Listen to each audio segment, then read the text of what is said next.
గత ప్రభుత్వం చేసినట్లు కాకుండా ఏ కార్యక్రమాలు చేసినా అది పేదోడు ప్రభుత్వంగా ఎన్నుకున్న ఈ ప్రభుత్వం మీ సూచనలు సలహాలు తీసుకున్న తర్వాతనే ప్రభుత్వ డబ్బు అంటే అది మా మంత్రులదో ముఖ్యమంత్రి గారిదో కాదు, మీరు కష్టార్జితంగా సంపాదించిన ప్రతి రూపాయి ట్యాక్సుల రూపంలో కడితే ఆ డబ్బుని తిరిగి ఒక మంచి స్థానంలో ఉన్న మేము మీకు న్యాయబద్ధంగా ఉపయోగపడే విధంగా పేదోడికి అందే విధంగా చెయ్యాలి అన్నది గౌరవ ముఖ్యమంత్రి రేవంత్ రెడ్డి గారి ఆలోచన.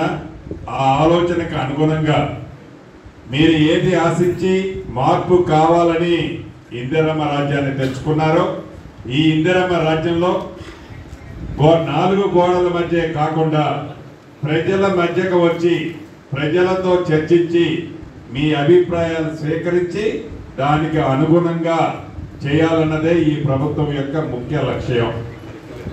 మా మనసులో ఏమీ లేదు. గతంలో లాగా కొండలు గుట్టలు తార్ రోడ్లు ఫామ్ హౌజులు ఇటువంటి వాటికి ఇవ్వాలన్నా లేకుంటే వందలాది ఎకరాలున్న పెద్దలకు ఇవ్వాలన్నా అనేది మీరిచ్చే నిర్ణయాన్ని బట్టే ఉంటుంది. నిన్న శ్రీకారం చుట్టాను ఈ కార్యక్రమానికి ఖమ్మంలో. ఈరోజు రెండో మీటింగు ఉమ్మడి ఆదిలాబాద్లో ఏర్పాటు చేసుకున్నాం. మీరు సూచనలు ఇచ్చేటప్పుడు రైతులతో ఇందాక తొమ్మల గారు చెప్పారు, చేపల్లో వచ్చేటప్పుడు కూడా మేము నలుగురు మంత్రులు అనుకున్నాం. ఇది బాగా వెనకబడ్డ ప్రాంతం, వెనకబడ్డ జిల్లా. రైతులు సుమారుగా 96%, 97% రైతులు చాలా సన్న చిన్నకారు రైతులే ఉన్నారు. ఈ రైతులు కూడా సాగు చేసుకుంటున్నారు తప్ప కొన్ని భూములకి వాళ్ళకి సరైన పత్రాలు లేవు. కొంతమందికి ఆ పత్రాలు కాదు కదా, కేవలం సాగు చేసుకొని కాలం అట్లా గడుపుకుంటా వస్తున్నారు. వారితో దృష్టిలో ఉంచుకొని ఈ జిల్లాని ప్రత్యేకంగా మనం ఆలోచించాల్సిన అవసరం ఉంది అనేది గౌరవ మంత్రులమంతా ఆలోచించాం.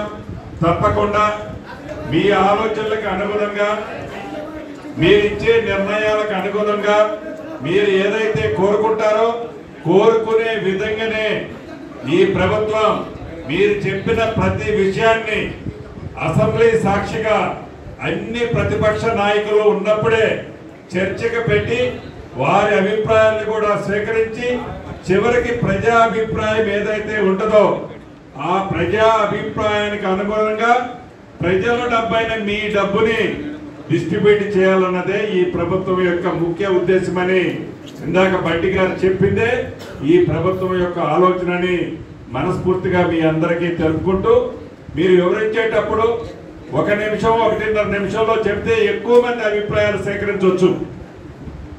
మీరు చెప్పేటప్పుడు పట్టాలు లేని వాళ్ళు, సాగు లేకుండా కౌలుతో చేసే వాళ్ళ విషయంలో గురించి కూడా మీరేమన్నా సూచనలు ఉంటే ఆ సూచనలు కూడా